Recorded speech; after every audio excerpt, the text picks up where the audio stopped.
So good morning. I thought today is actually the time I do my 4,000 mile review of this little beauty, the Moto Guzzi V85TT. For those of you who haven't seen the first review, I would go back and watch that one first just so you can see my initial thoughts after I've done a few hundred miles on it. I've now been on this bike for about 6 months. I've done 4,000 miles. I've done a decent trip around Scotland, tried just about every different type of road on it, not a lot of off-road. The review itself is going to be based on predominantly on-road stuff because I think, like most of these bikes, they don't really get a massive amount of use off-road. I think if you're a serious off-roader, this probably, much like a GS in fairness, is not the bike for you.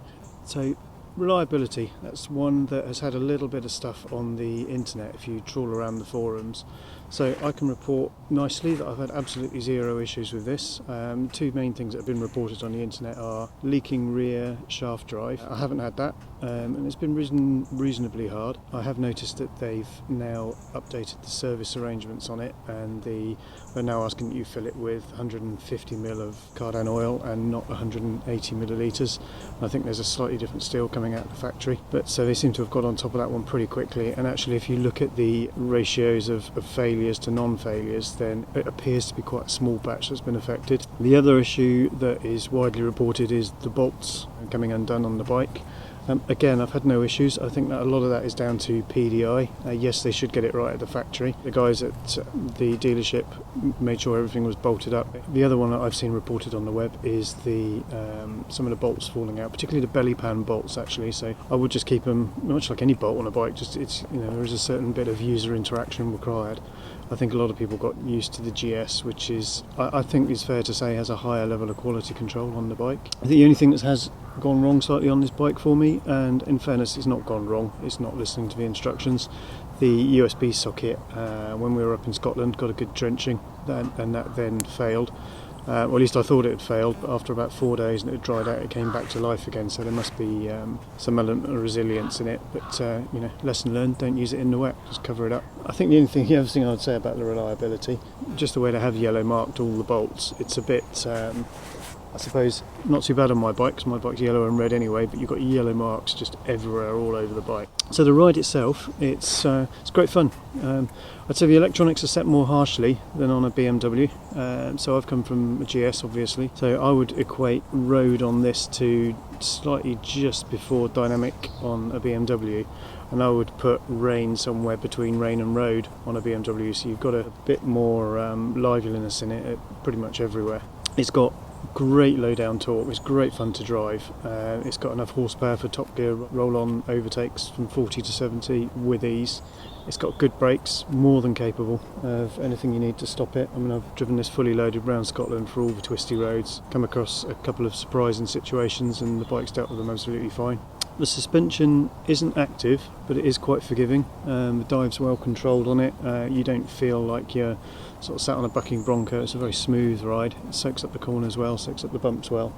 Not a sports bike obviously, but for the roads we've got in the UK, from anything up to about 80-90 mile an hour, it's absolutely fine. It will keep up with anything with a decent rider on it. But not having the active suspension, to be honest, I haven't really noticed it that much. I suppose you don't notice what you don't notice. I have come from a GS with the active suspension on it.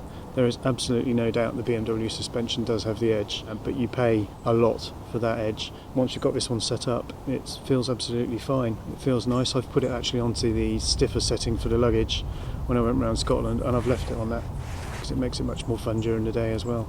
Engine itself, very economic. It's got great character. It sounds beautiful. I mean, don't bother changing the exhaust on the bike in my view, because it just sounds so nice. I mean, especially when you accelerate under load in a higher gear, it's just got a real grunt and thrap to it as it takes off. So from that mind, I mean, the only real reason to put an aftermarket exhaust on it is for weight saving really, or if you want to do the whole decatting thing.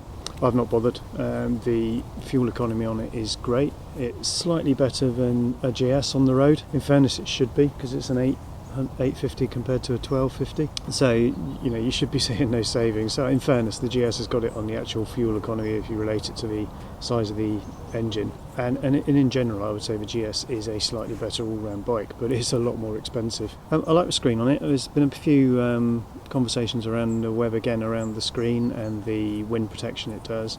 I haven't really had an issue with it. I'm just over 6 foot tall, and again, once it's adjusted properly, It does give you more air than most of the big screens, but in fairness, it's always a compromise from a motorbike manufacturer between what looks good and then putting a great big slab of perspex in front of you. The screen on this looks good, it does the job to a decent level.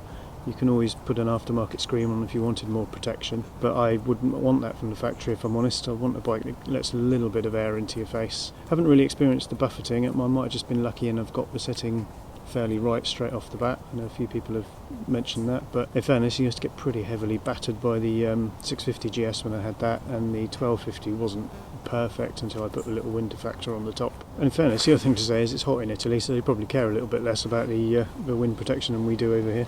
So the range from the tank, I get an easy 250 miles from it, so that beats the standard GS, and I could probably push it up towards 300 quite easily if I wanted to. I've just never bothered to try. So it's better than it sits somewhere between a GS and a GS Adventure. So the luggage and extras, Moto Guzzi luggage, it's pretty robust. I mean, it's stainless steel panniers, good quality, well powder coated. Slight annoyance, they're not keyed to the ignition. I mentioned that in the first review.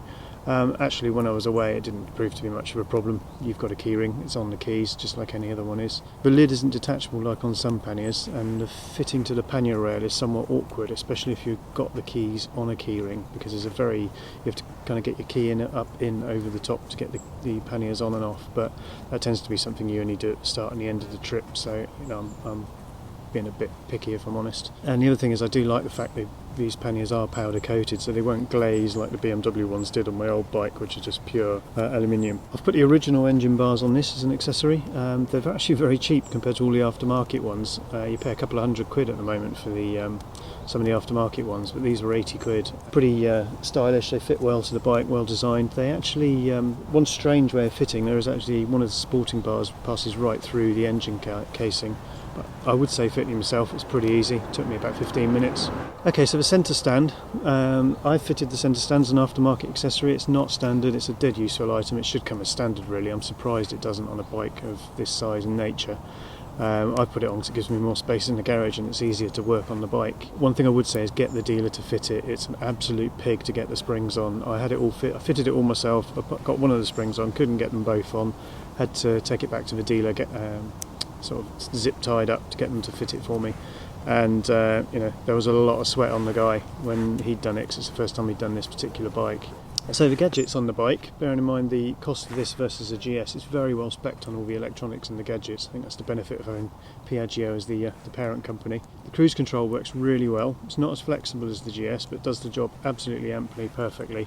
You haven't got so much of the adjustment on the cruise control once it's fitted. It's very much a on-off, set the speed. The riding modes, they're very good. I've covered those already. One thing I would say about the riding modes, it's very easy to forget how to change them because it bizarrely doesn't have its own button. It uses the starter button for the bike. You have to just hold it down. I completely forgot how to do that because change it when you get a new bike. Don't do it for a few weeks. Go back to change the riding mode because it started raining or vice versa, and could I remember how to do it, but I suppose that's what a manual's for. I want to get it out at some point. The heated grips are still not available in this country. Slightly frustrating as we're starting to move towards winter now. Well, I have to say the handguards did do a good job. It was single digit temperatures around Scotland in May. There's a trip on, mentions that if you want to see this bike rolling around on the road a lot. I was fine, and I wasn't expecting that, to be honest. I was expecting to be a bit miserable without the heated grips because I'd got very used to them on the GS. The TFT is very readable and reliable. It's got lots of information on it, and I haven't really bothered with the Bluetooth module. I've got a TomTom Rider on this, and I would say if you've got a separate sat-nav, I would question the need for that ability to connect it up to a phone, mainly because if you've got the TomTom Rider you can do the music stuff, you've got the headset, you can stream the music, the sat-nav will send all the directions. The sat-nav is a lot better as a dedicated sat-nav than it is the one built into the app. Again, no option for tyre pressure sensors on this, so I've used a 40 quid aftermarket kit. Does the job. I know what tyre pressures are, got used to that on the GS too, so for 40 quid you can retrofit something. The only thing it does use up a little bit of space on the handlebars. It's not quite so pretty, and it's a shame it's not offered as a factory option.